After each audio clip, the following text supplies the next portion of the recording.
Synopsis of the Books of the Bible. Minor Prophets. By JND Darby. Micah. Chapter 1. Jehovah speaks to the whole earth from his temple. The Lord speaks in this book from his temple and addresses all the peoples, the whole earth. That is to say, he takes his place upon his earthly throne to judge the whole earth, in testimony against all the nations. But he comes from on high, coming forth out of his place to tread upon the high places of the earth. And all that is lifted up shall be molten under him, and all that is abased shall be as wax before the fire. And wherefore this intervention in judgment? Why does he not leave the nations still to walk in their own ways, afar from him, in long sufferance to their folly? It is because his own people, the witness for his name upon the earth, are in transgression against him, have given themselves up to the service of other gods, or to iniquity. There is no longer any testimony of God in the earth, except indeed it is a false testimony, and God must, therefore, render it to himself. All the sins of the nations then come into remembrance before him and spread themselves out before eyes that cannot endure them.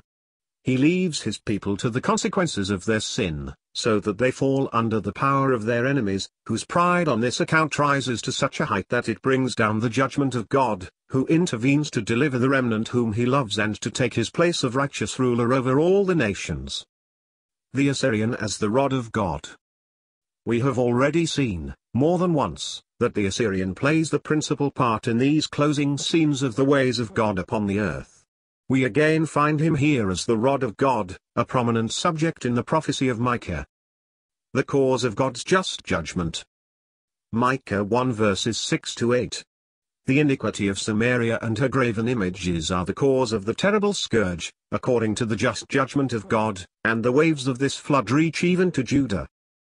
The warning of present events introduces the judgment of the last days. It will be remarked here, that the events which took place in the days of the prophet who speaks, having the same moral character as the definitive judgment of the last days, are used to introduce the grand action of the judgment, while also as a warning to the people for the time then present. We have already seen this, more than once, in the prophets. The Assyrian at the gates of Jerusalem. Shalmaneser and Sennacherib are doubtless in view here, but they are only the occasion of the prophecy, looked at in its full extent. The Assyrian comes up to the gates of Jerusalem. His progress is described in verses 11-16, as in Isaiah, only that the description is more intermingled with the causes of the judgment upon the different cities that he attacks than it is in Isaiah, who enumerates them rather as the stages of his march.